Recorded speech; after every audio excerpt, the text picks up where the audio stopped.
Pronto, Luizinho. Experimenta, vê se ela melhorou. Ah, tá. Deixa eu dar uma voltinha aqui. Puxa, ficou boa mesmo, hein, Ananias? Obrigado, hein? Mas eu vou ter que te ficar devendo mais essa, tudo bem? Tudo bem. Vizinho é pra essas coisas. Obrigada, hein? Tchau. Tchau. Eu estava aqui colocando um lubrificante na corrente da bicicleta do Luizinho. E eu usei esse lubrificante aqui, ó. Mas não foi por acaso, não. Eu usei esse lubrificante porque ele era mais indicado para esse caso, por causa das propriedades dele. Propriedade dos lubrificantes. Se liga, porque esse é o tema da nossa teleaula de hoje. Nessa teleaula, você vai conhecer as principais propriedades dos lubrificantes. Vai aprender como se faz uma lubrificação corretamente e vai ver os dois tipos de fornecimento de lubrificantes para os equipamentos. A nossa teleaula está começando.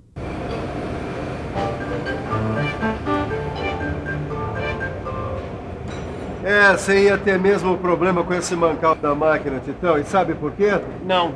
Falta de lubrificação. Alguém da manutenção comeu barriga e esqueceu de lubrificar. Mas peraí, Silva, isso é muito grave?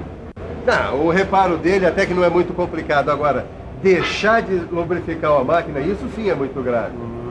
Então, é muito importante a lubrificação das máquinas em períodos regulares e com o lubrificante adequado, porque senão, ó, é isso que acontece. Mas peraí, essa história de lubrificante adequado tem a ver com as propriedades dos lubrificantes que você me falou? Tem, sim.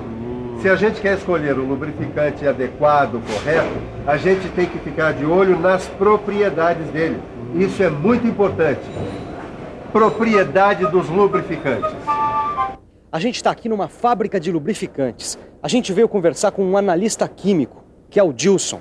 Ele vai explicar pra gente quais são algumas das propriedades dos lubrificantes. É com você, Dilson. Aderência, viscosidade, ausência de ácidos, pureza química, resistência ao envelhecimento, ponto de inflamação, ponto de congelamento, pureza mecânica. Tá vendo só quantas propriedades? Hoje a gente vai conhecer cada uma delas. As propriedades de um lubrificante são tão importantes que o fabricante tem que informar para a gente na embalagem ou então ainda em catálogos, informando quais são as propriedades que determinados lubrificantes têm. O lubrificante deve permanecer aderido à superfície das peças. Essa propriedade se chama aderência. Para que possa ser arrastado e comprimido no espaço intermediário entre as peças, o lubrificante tem que aderir às superfícies deslizantes. Se ele tiver pouca aderência, não vai poder entrar no espaço interpeças por causa da resistência que essas peças vão oferecer à sua entrada. Ou seja, sem aderência, o lubrificante se solta e acontece o atrito entre as peças. Os lubrificantes apresentam ainda uma outra propriedade, chamada viscosidade. A viscosidade do lubrificante é necessária para evitar o rompimento da camada aderida às superfícies deslizantes. Sem ela, seria impossível a formação de uma película resistente de lubrificante. Para entender melhor o que eu quero dizer, vamos ver viscosidade no dicionário. Viscosidade. Propriedade dos fluidos de oferecer resistência ao movimento ou escoamento. O nível de atrito fluido depende da viscosidade, ou seja, da resistência da camada lubrificante. Não é isso mesmo, mestre Silva? É sim. A viscosidade nada mais é do que uma forma de atrito num deslizamento fluido. Agora tem uma coisa importante, Titão. A camada lubrificante não pode ser muito viscosa para não perder energia por atrito no deslizamento. Por outro lado, também não pode ser pouco viscosa, porque a película lubrificante teria resistência muito pequena. Por exemplo, em cargas grandes, ao invés de acontecer a película espessa, acontece a película mista, que é minimizada pelo uso de lubrificantes adequados. Quer dizer que a viscosidade de um lubrificante nem sempre é a mesma? Não, não é. A viscosidade vai variar de acordo com a temperatura. Se a temperatura for alta, batata. o lubrificante vai ter menos viscosidade. Viu como é muito importante conhecer a temperatura de trabalho para escolher o lubrificante adequado? Agora, uma coisa importante para a gente saber, Titão, é que a viscosidade é medida em aparelhos chamados viscosímetros. Eles medem o tempo requerido por uma determinada quantidade de lubrificante para fluir através de um tubo com certas dimensões em uma determinada temperatura. Olha aqui, este gráfico mostra pra gente a viscosidade de diferentes lubrificantes em função da temperatura. Veja que o aumento da temperatura diminui a viscosidade do lubrificante. Uma das propriedades desse lubrificante aqui é a ausência de ácidos. Isso quer dizer que ele está livre de ácidos orgânicos. Esses ácidos são procedentes da mistura de graxas vegetais e graxas minerais, que são os resíduos do refinamento ácido. Agora, um lubrificante com pureza química é um lubrificante que está livre de álcalis, asfaltos, resinas e parafina. Agora, o que um bom lubrificante tem que ter é resistência ao envelhecimento. Ele não pode variar a sua composição química, mesmo depois de um uso prolongado. E tem mais, um bom lubrificante não oxida, não fica resinoso e nem espesso. Em contato com a água, ele não deve formar emulsão. Outra qualidade muito importante nos lubrificantes é o ponto de inflamação. Ele corresponde à temperatura em que os vapores de óleo se desprendem, formando uma mistura explosiva de ar e vapor de óleo.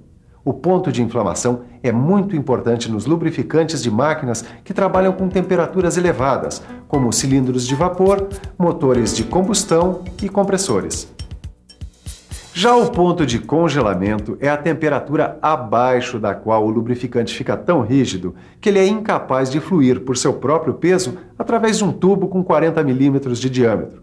Por isso, é muito importante conhecer direitinho o ponto de congelamento de um lubrificante quando se trabalha com máquinas em baixa temperatura.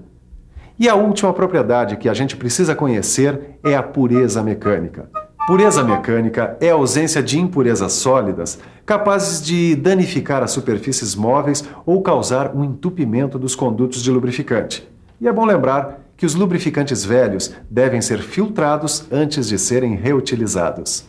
Determinado o tipo de lubrificação e do lubrificante, é preciso manter a continuidade da lubrificação com uma distribuição suficiente nos pontos marcados.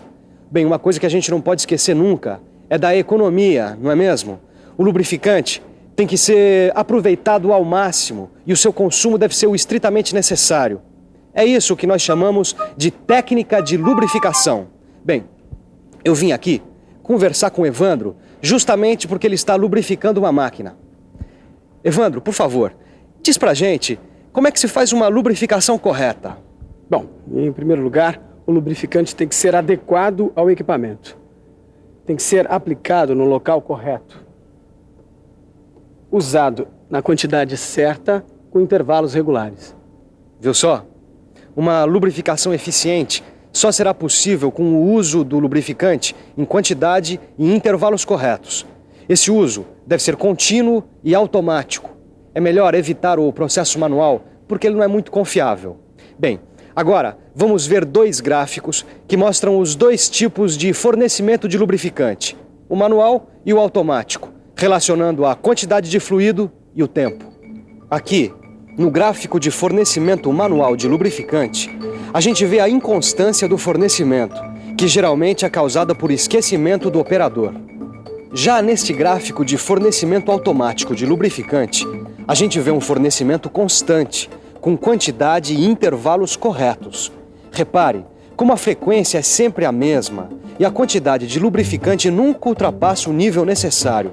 Com esse sistema, a gente evita o atrito sólido e prolonga a vida útil do equipamento.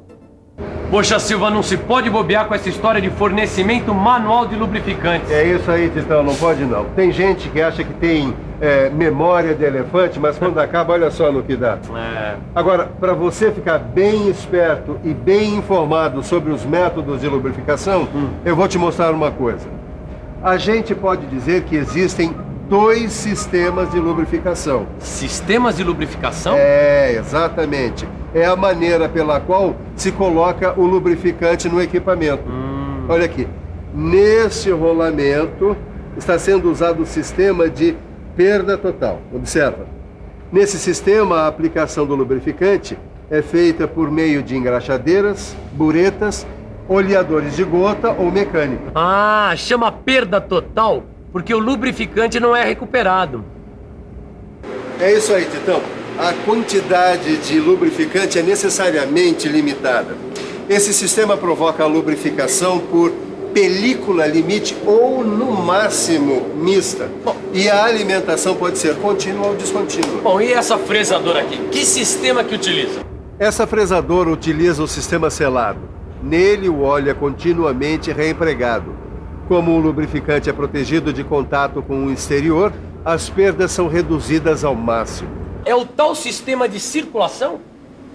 É incrível como esse rapaz aprende rápido. Você sabe por que eu aprendo rápido? Porque sempre que eu aprendo uma coisa nova, eu faço uma boa revisão para ver se eu peguei tudo. Bom, falando nisso, que tal fazer uma agora? E atenção, se liga aí que é hora da revisão.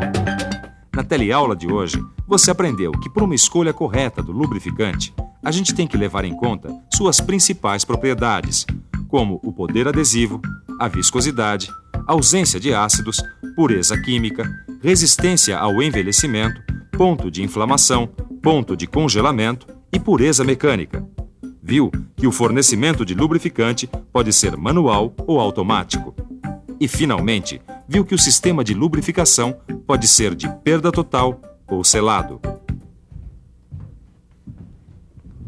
E então, quer ficar ainda mais por dentro das propriedades dos lubrificantes? É simples. Pegue seu livro de estudos, dê uma boa olhada e faça todos os exercícios. Você vai ficar afiado. Bons estudos e até a próxima!